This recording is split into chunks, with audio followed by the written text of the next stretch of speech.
going to conferences all the time is the main driver for progress in your skill set and also your relationship, and basically any professional can become a better professional by attending conferences. It's not the standard, okay? It's a movie theater, but the visual is great and the sound is great, and I've seen a lot of room and space, and I think it's organized well. Seeing all the people here today and they're excited about stuff, and you can see the energy and the desire to learn and do new things. And I was positively surprised about the depth, the technical depth of the sessions, and how that makes the tester part of the team.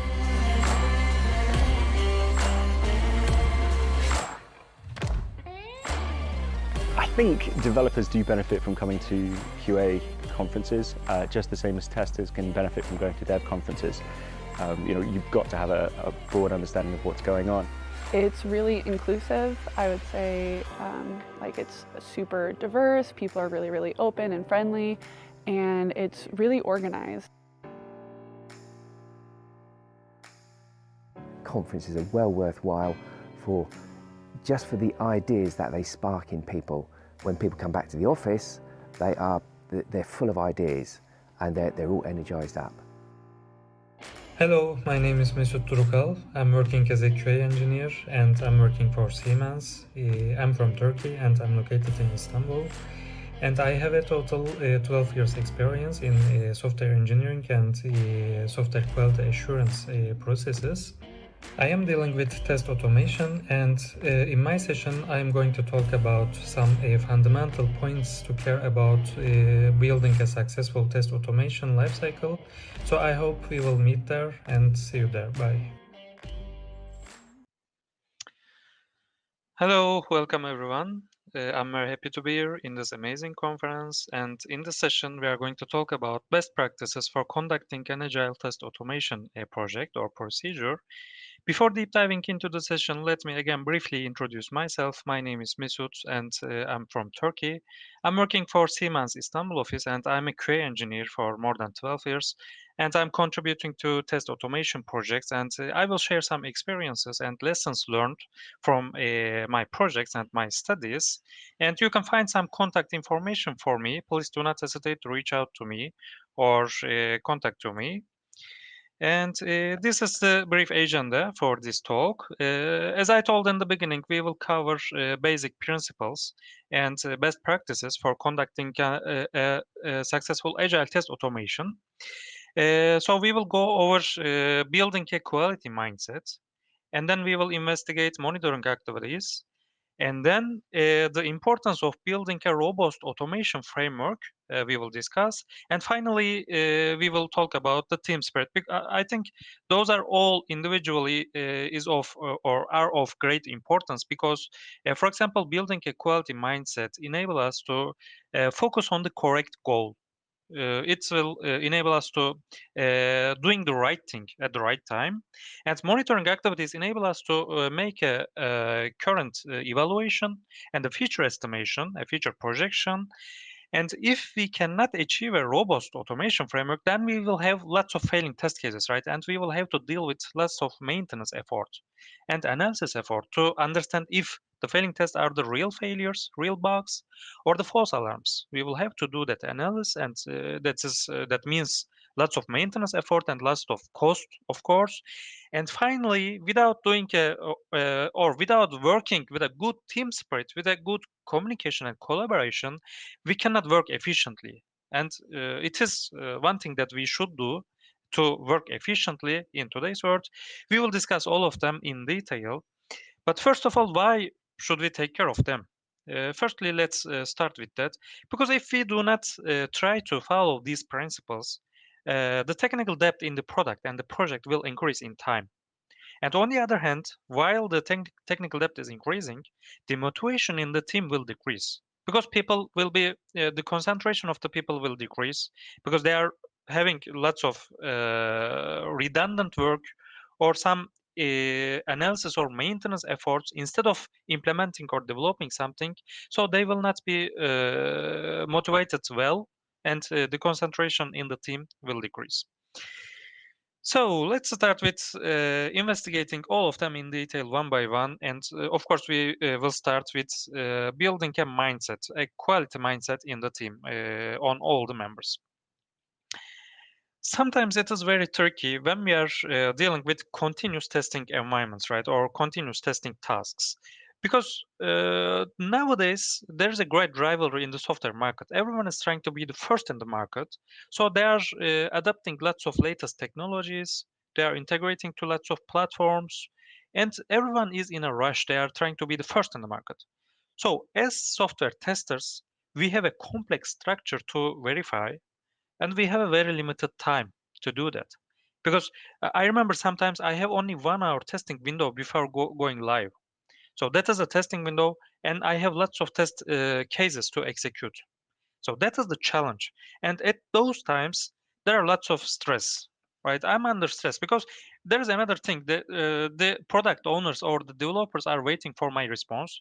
They're looking into my eyes and they expect that I should say, okay, all the test cases are passing. So, okay, you are free. You can go to home right now because it is already very late and they are waiting for your response. They are waiting for the results of the test cases. So you are the one who will decide for the release if we should proceed on that or not, to stop and block the release and do a improvement on the product or some features. So on those times, it is really important to again keep your mindset and your perspective. I mean, our concentration should not be passing all the test cases, but still, if there's some weakness on the product or there's a vulnerability on the product, raise that because we should be the advocates of the customers. It, Even on those stress time and limited times, we should keep those awareness and we should be aware of what we are doing and on the other hand what we should do. These two things should be the same, what we should do and what we are doing. So we should be aware of what we are doing and we should keep our quality mindset. And quality mindset is very closely related to the customer perspective because the quality mostly are represented by the bugs, right? And mostly reported by the customers. And the bugs reported by the customers mean escape bugs because normally we are performing our quality assurance activities and we are finding some bugs, sometimes in time, but sometimes we are not catching them and we are encountering in the later stages, sometimes reported by the customers, and we do not want them, right? The escape bugs are not a desired situation because it's a prestige issue. The customers are encountering those bugs in the production environment. It is affecting your reputation and the reputation of the product and reputation of the company, lots of things. Apart from that, it means extra cost because finding a bug in the first stages, you can easily fix it. It is much more cheaper. But finding it in the later stages, even in the production environment, it is much more expensive. And sometimes it is very late to apply your fixes because the product is already in the production environment. Maybe you would not be able to apply your fixes. So shortly, escape bugs are not desired situations, so we should reduce them. But normally, we are performing our quality assurance activities and we are executing our test cases across the features, across the attributes of the product. If I'm testing all the features, then why still am I getting some bugs reported by the customers? That is the question. It means that actually I'm not covering all the features. I think that I'm covering, but apparently I'm not covering all of them totally because maybe I'm executing a test case with a limited data type or with some limited data values. But executing the test cases with only a specific data range or data types is not sufficient. For example, uploading feature, right? Let's take into consideration upload feature. If I test upload feature with integer values, okay, I can know that the upload feature works well with integer values, but still I don't know if or whether it will work with a string value or another double value. So to improving the data set, to improving the test input will increase our success and reduce the bugs coming from customers, reported by the customers. So we can concentrate on the test input and our test approach to cover all the corner cases, all the negative values, all the scenarios that are possible to be performed by the customers. And we should not forget that customers will always try the unexpected, right? Because, and we will not forget, we should not forget, we are already experienced to use these features or to use these attributes. Before going production, we will try lots of times. But for the customers, it is not the case. It will be the first time for them to use this product. So we should be aware of this fact and we should think from their eyes. Our product should be very easy to use and the usability should be in a very proper way, in a very good way, because as I told, for the customers, it will be the first time that they will be using this product, and we should design and we should execute our test cases from their eyes, from their perspective. And after this quality mindset and the customer perspective, the second pillar that I want to share is the monitoring activities. The monitoring activities in the projects enable us to make a evaluation on our current situation, and on the other hand, to make a future projection with a linear estimation. I will illustrate this issue with a real-life scenario. When we are driving from one way to another way, one point to another one, with our vehicles, with our cars, we have some monitoring panels in front of us, right? That's why cars or vehicles somehow have some monitoring panels or display screens, and we can track the level of the gas in the tank, or the internal temperature, or the air pressure in the tires. Lots of metrics we can track. Because if we do not do that, if we do not continuously track them, we can immediately find ourselves in some unexpected situations. For example, if I do not continuously track the level of gas in the tank, then I can suddenly run out of gas, right? Because I did not continuously track it, and I was not aware of what's going on. If the values are decreasing or if some other values are increasing, I was not aware of what is going on in my environment, in my field. So I did not, since I was not aware, I did not take some action items related or needed action items relevantly. So this is the same case for our projects. If we do not continuously track the metrics, we will not be able to be aware of what's going on in our environments. For example, let's think in the sprint-wise monitoring. For example, in a sprint, in the let's say it's 2 weeks, and in the first week, if I track the test execution progress, and if I see that in the first half only 10% is executed, then I can expect that maybe another 10% or another 20% will be executed in the second half, but it will not be over because it is the feature estimation. For example, in the car, I was again able to do that.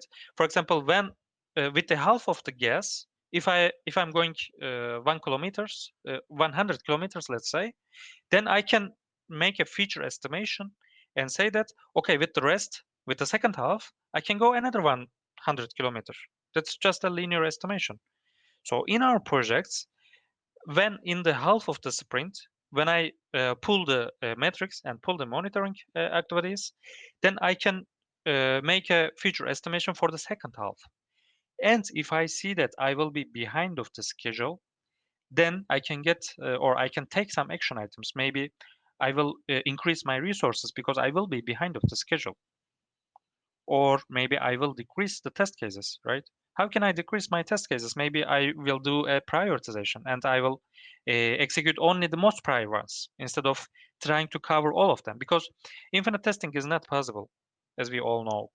So sometimes I can do some prioritization, and at this moment, monitoring activities enable us to do this, to make a current evaluation and to do a future estimation as well.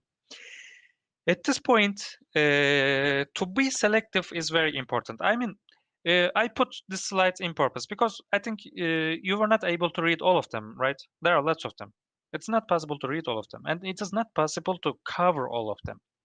So what we can do is to select a subset which are serving to our goals in the best way. For example, for me, what is the most important thing? If for me, if the execution durations are the most important thing for me, then I can select a few metrics which shows the progress on this situation in the best way, and I can continue with them. But if I try to track all the metrics, then it is not easy to concentrate on the correct goal, and it is not easy to cover all of them. So at this point, we can do a prioritization and select some metrics to continue with. And after we select, the next thing that we can do is to prepare our environment. I mean, we can arrange our environment to make it very visible, right? I'm trying to increase my visibility because I can customize my environments to reflect on what I'm concentrated on. I mean, this is just a sample example. I put this example over my project. In our project, we use Jira for the issue trackment system. And normally we have, for the status of the issues, we have 3 or 4 status. Maybe open, in progress, closed, verified. As I remember correctly, that's all. 3 or 4 progress, 3 or 4 status. But what we did is we customized the status on Jira because even if it is Jira or anything else that you are using, most of the API, most of the platforms or tools have some open APIs to customize. And you can do a customization to reflect your progress because in this way, I was curious about how I was wasting time on designing the test case. So I added a additional status which is designed and in design status. And after the test case is designed, I pull it into from in design status to designed. So by subtracting one from the other one, I can monitor how long I'm wasting on designing a test case by measuring from in design to designed. The interval between these two will give me the test design duration or interval. So you can do lots of customizations which enables your environment or you to increase the visibility and transparency. We are concentrated on being able to see everything what's going on our fields. In this way, we can improve the and take the needed action items. And again, one more thing that we can do to make life easier for us is the automation of these monitoring activities. Because we cannot do monitoring activities, all of them manually. And we can do this automatically. And we can develop some code to do these monitoring activities continuously. This is, again, an example to do that on Jira. In this example, I'm querying the issues. And over the responses, I'm getting the creation time of the issues, resolution time of the issues, and from these two, I can measure the resolution time and resolution interval of the issues, right? Because I know the creation time, I know the resolution time, I know that the duration between these two is the resolution interval, so I can parse the resolution interval over the responses. So if I develop the code which sends a query to get all the issues in a specific type, maybe I'm concentrated on the bugs, or maybe I'm concentrated on the maintenance tasks, whatever it is, you can do a filtering, relevant filtering, and you can get the response and you can parse the related metrics. And you can do this continuously. Just after develop the code, I can integrate into my pipelines and I can schedule jobs and it can run automatically, right? I don't have to bother myself to do this query every time, each time manually, going over Jira and on the URL, do some queries. I don't have to do that manually. I can do that automatically. So it really makes life easier for us. And finally, what we can do is to transform these metrics and data to some visualization graphs. I can construct some graphs or screens. There are some tools and platforms to do that. For example, we can use Grafana or we can use CloudWatch, and there are lots of tools to do that. When I transform these data to some graphs or to some screens, it is much more easier to see what is going on, because if I have lots of data in front of me in a text file or whatever it is not that easy to see. But with the visualization, I can see what's going on. If the graph is going down, or if the graph is going increasing, going up and up, I can see everything. And I can set some limits, and if the limit is violated, then an alarm can be raised, right? Or maybe I can set some different colors, and if the limit is violated, then I can see the violation in a different color. So it is much more easier to monitor the environments and the progress in our environments on some graphs, pie charts, and whatever it is. Just as an example, I wanted to share this illustration. In our project, we were concentrated on the improvement of our procedures. So we displayed some distribution of bugs across different parameters. For example, for the first one, we monitored the distribution of bugs across their status. I mean, some of them were in open, some of them were in validated, and we displayed the distribution of them. And another thing we monitor is the distribution of bugs across the feature type. For example, in our project, it is a microservice structure, and there are lots of services in the product. And we displayed over which service the most bugs are coming. I mean, let's say just to visualize it, just to make an illustration. Let's say that half of the bugs are coming from some certain service. Let's say asset management service. Even if I have 20 services, but half of the bugs are coming from asset management service. If I see that after doing this monitoring, then I can concentrate on the asset management service, right? Because there's something wrong. It is not a homogeneous distribution. There is something wrong on asset management service. So I can go to the asset management guys, or I can go to the infrastructure guys. Guys, can you check if there is something wrong with the configuration of this service? Or did you do the same? Did you do the correct implementation for this service? Because I'm having most of the bugs from this service. There is an anomaly here. So it is much more easier to lots of anomalies and unexpected situations over these graphs, over these distributions, and we can collect some insights about our product and our project as well by doing these monitoring activities.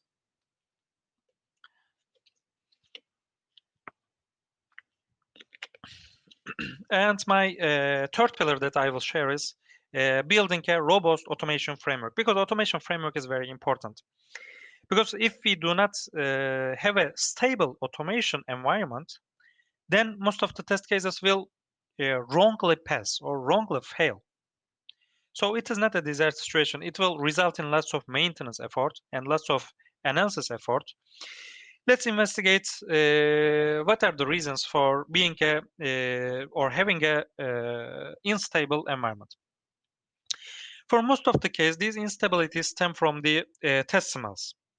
Most probably, we have some test smells in our code, and we have some test executions or test cases which are not in a robust or stable situation.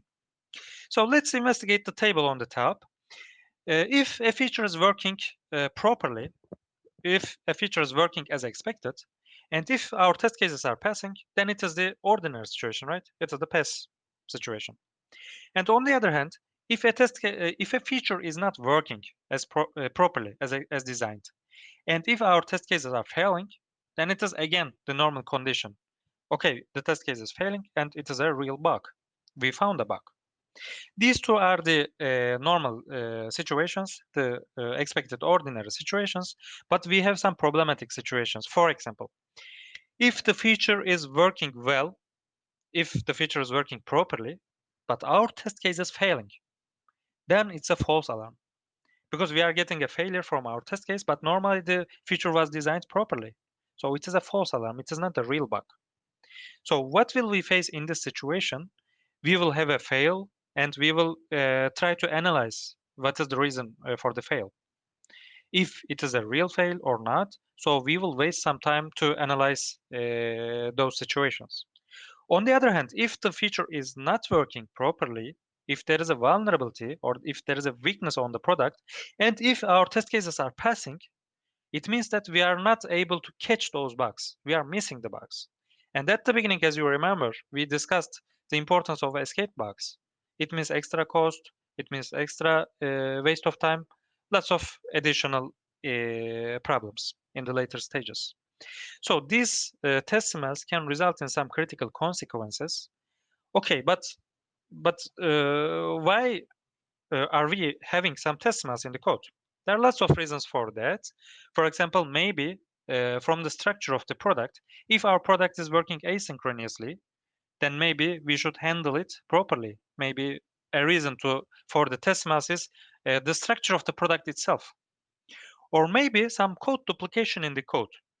If we have lots of code duplication in our test framework, then we will have to maintain them in an inefficient way, and we will have to correct most of them when we face a feature update.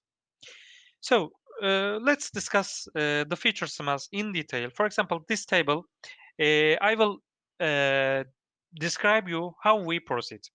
In my team, at one time, people were really sick and tired of these maintenance efforts because every day we were going to the office and we had lots of failing test cases.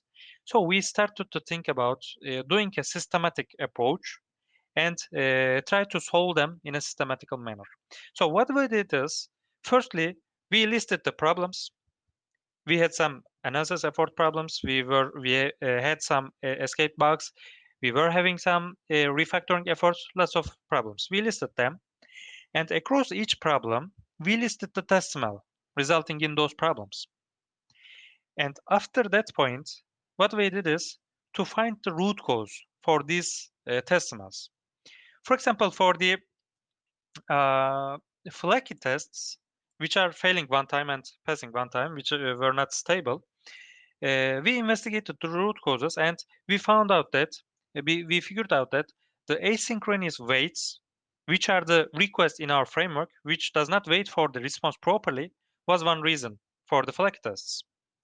And we detected that there's an unneeded load in the system because there were lots of objects created after our executions and they were not deleted. They were still kept in the system and it resulted in a load in the system.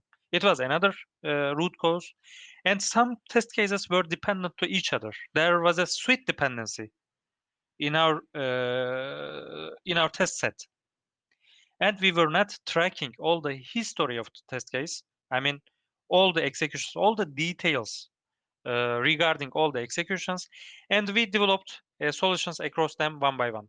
For example, across asynchronous waits, we developed some polling mechanisms and we adapted some polling code in our framework. And to delete all the objects, which is not needed anymore after the execution, we integrated some cleanup code after each execution. We did it with the help of some annotations, so even in an unexpected failure, still the cleanup code is triggered, and all the objects created until that time were deleted after the execution.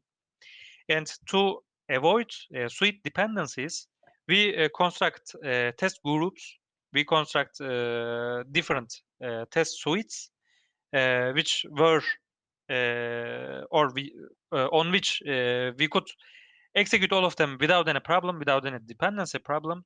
And to track all the history on our pipelines, we report the results after each execution automatically to the service. I mean, after each execution, we automatically collect the results and collect the details of the executions and send the details to the servers automatically without any human intervention.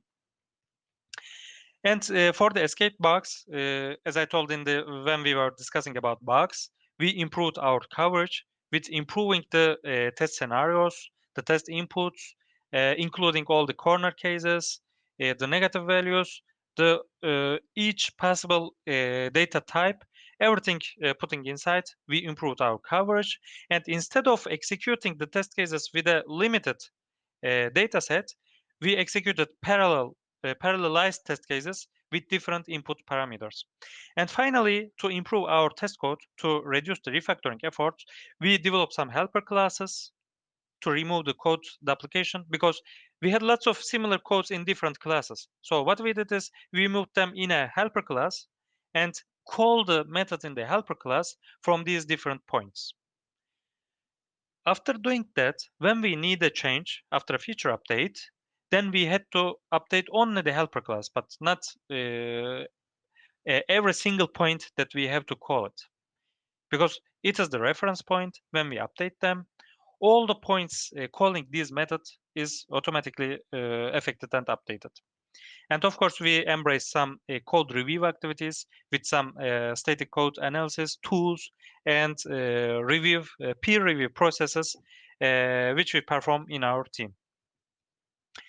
Let me show you the effect of these studies. For example, this is just a before and after situation regarding just the polling mechanisms, retry mechanisms, which we integrated in our framework. Before we do that, we had lots of failing test cases. For example, 6 or 7 test cases for a certain execution, for a certain number of executions. And after we integrate those code in our framework, then for the same number of executions, we had only one. And sometimes we had no failing test case. And that failing case was failing from another reason. So these retry mechanisms really reduce the flakiness in our framework, and in this way, we would not have to deal with lots of maintenance and analysis efforts. And of course, to have a good and uh, proper environment and framework, of course, we should do a strong, we should have a strong quality gate. I mean, we should not integrate all the code immediately. We should do a strong review on that. And if the code is proper or appropriate to go in, then we should let them go in. But otherwise, we should improve the code and we should remove all the weaknesses, all the threats before going in. Because otherwise, it will be a pain in the ass in the later stages. Because we did not take care of all the threats, we did not take care of the vulnerabilities, we let them go, and then we will face the problems in later stages. So we should have a strong quality gate for developing our framework. And this is the final pillar that I want to share to successfully conduct an agile test automation project or test automation environment, which is the team spirit. Because as we all know, quality cannot be achieved individually. We cannot do that by the individuals, but we can do that as the whole team. So we should have a good collaboration and we should have a good communication between all parties and among all the members in the team. Because in the agile methodologies, the quality, even there is a separated quality team, QA team, they should not or they don't have to wait for development team to complete the development, right? Just after the design is completed, just after the features are defined, then in the meantime development team can start working on that and quality teams can start working on that, because you don't have to wait for the whole completed product. You can already start to design your test cases. You can already start preparing your test environment and lots of things. But if we don't have a good communication and if development teams or product owners don't let quality assurance guys know what features are being developed, and if that is the case, then they won't be able to start, right? Because they don't know what's being developed. So there should be a good information sharing channel between all parties, and there is a good communication channel and a task sharing platform. I mean, because if we try to do that everything on our own, then it is not possible. I mean, some of the tasks should be performed by some other teams, and the other task should be performed by the other team. So there should be a task sharing platform, because otherwise we will do some redundant work, so it will be inefficient. And for the quality perspective, most of the case we encounter some inefficiencies stemming from testing anti-patterns, right? For example, if we try to perform lots of case in the upper levels, for example, in the API level or GUI level, then it is not the best practice, because normally we are following the test pyramid, right? We are executing a smaller scope in the upper levels. But if we are doing that, or if we are skipping those best practices, then we will do our tasks in an inefficient way. And if the development team is already performing the unit tests, then we don't have to do that again in the system level, right? So we should be communicating which part of the tests are executed in the, or should be executed in the development level, and what others are or should be able to should be executed in the upper levels. And with a prioritization, with a good proper levels, we can work efficiently by the contribution of all parties, not only the quality assurance guys. Because last but not least, quality, as I told in the beginning, is not lived by someone, or is not performed by someone, but it is lived by everyone. So we should embrace a holistic approach instead of hero-driven approaches. Instead of driven by only some individuals in the team, we should embrace the quality as a whole team, because it reflects the reputation of our product and our team and our company, everything. It reflects our efficiency. It reflects the quality of our teams itself as well. So instead of trying to do that individually, we should do that as a holistic, with a holistic approach, because we are all in the same boat. If a part of the whole life cycle is weak, for example, development activity is perfect and infrastructure is perfect, but the quality assurance is weak, we are not doing quality assurance very properly, then the whole product will be affected. In this manner, we are all in the same boat, and as a whole team, we should embrace the quality perspectives. So I'm closing to the end of my presentation. Let me summarize what we discussed in this session. We went over 4 pillars for conducting successfully an agile test automation procedure.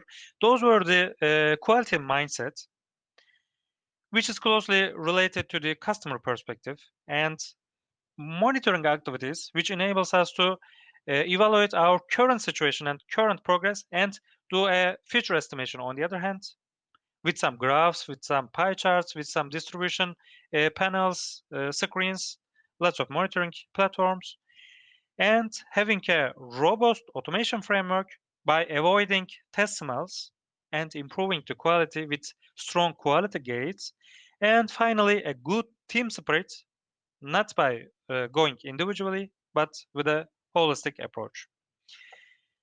So that was the end of my presentation. I hoped everyone enjoyed the talk. And now I will switch to the questions if there is any, and I will try to answer them. But even after the talk, I will switch to the Ask Me Anything corner, and I will try to answer your questions. But now let me check if we have any question on Slido. Okay, if you are the only tester who is writing and maintaining. Okay, let me read it, because maybe someone is not reaching to this platform. The question is, if you are the only tester who is writing and maintaining automated tests, how would you make sure you are writing good quality code in the automated test? And the other one is how to encourage developers. Okay, let's go one by one. Okay, the first one. I think the last part that I discussed, or that we discussed, is the answer for them. Even if you are the only tester that who is developing or implementing the test cases or running the test cases, I think some other guys should review what you are doing, because even if there is only one tester, still we can perform the quality activities with the whole team, by the whole team. So I think having a second eye on what you are doing is always an advantage, because yeah, as a human being, every one of us can miss something, right? Because when I'm developing some code, it is very possible to miss something, or it is very possible to have some vulnerabilities in the code or threats in the code. So what I'm doing is to sending my code to my colleague in the team, or as I told within the slides, I'm using some tools to make a static code analysis. There are some tools to do that. SonarCube, SolarLint, lots of other tools to do that. So what I advise is to adapt someone else in the procedures. And the second one is how to encourage developers who have not worked with testers before to write more unit and integration tests and also maintain the test automation framework. Yeah, I think this is a good question, and most of us as software testers face this situation. Sometimes the development colleagues are resistant to quality activities, right? Because it seems theoretically, it seems that you are standing in front of us. I mean, in front of them. I mean, they are developing something, and you are questioning if they are doing the right thing. But normally, of course, professional, we should think this professionally, and it is nothing personal. And the only thing we are trying to do is to improve the product and improve the quality. Nothing else, nothing personal here. So, as the quality mindset, we should be a quality coach as well. We should coach them to improve the quality perspective, the quality approach, and we should encourage them to develop the test cases, the test scenarios, lots of things. So maybe in the first stages of this coaching procedure, maybe you can work together. I mean, do some sessions, do some meetings, and show them how we can do. And in the later stages, maybe you can let them do on their own without your help. Of course, at the end you can review, but with a good coaching, I think you can do this, and you can pull them in the desired situation. Love the video, thank you. And do you suggest some tool for making graph monitoring for Jenkins? Graph monitoring for Jenkins. Yeah, actually, in our project, we used Jenkins, but then for some security reasons, we switched to GitLab CI Runner. So I don't know any specific tools to integrate to Jenkins, but how I can share afterwards. Okay, maybe I can consult to some infrastructure engineers, and if you contact to me, I can try to help you in this question. But for now, to be honest, I don't know any specific tools to integrate to Jenkins. The best presentation so far. Thanks. Thank you so much. This feedback is very precious. Thank you so much for listening. You mentioned everyone is responsible for quality. Yes. How can developers be a part of this responsibility? Do you agree that QA can be called as quality assistance? Yes, I think we can say that, because the last thing that we discussed is, okay, you can regard yourself as quality coaches. And I know most of my friends and most of the quality leaders in the market are doing this. They're acting as quality coaches, and they're communicating to developers. And they're just, we will just discuss. I mean, it is not to be a teacher, or it is not, anyone is not knowing something better than anyone else. We are just discussing, and our motivation is from quality perspective. So there is nothing personal here, and you are the advocates of the customers. You are the advocates of the end users. So our main motivation is from their perspective.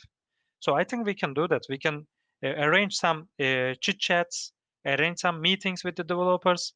Guys, let's sit together and discuss about quality. How we can do that in a better way. I think we can do that. Really, I recommend you to try that. You will see that there will be some ideas coming from the development teams as well. Because if you encourage them to improve the quality by everyone as a holistic approach, then they will embrace the approach as well. You will see that, I think, and I believe. Which indicators did you find most interesting to monitor and why? Okay, for us, the most interesting metric was the execution durations for the test cases. Because for us, we had some testing windows because we were living or we were performing some live releases which are performed in the production environment. So we don't want any downtime, right? So the testing window is very important. For example, sometimes I am not allowed to execute my test cases in 3 hours or 4 hours. I'm only limited in a 1 hour or half an hour. So the most important metric for me was the average execution duration for individual test cases. So I monitored this metric and I found that the average execution duration for each individual test case was 2 minutes, for example. And after that, after knowing that I have 2 minutes for each case, I tried something else to improve the execution duration and then again track if it helped, if my fix helped. And I saw that after I applied my fix, the duration was not 2 minutes, but instead of 2 minutes, I had only 1 minute. So my fix helped. So I continuously track and see if my action items work or not. So I should continuously track for the continuous improvement.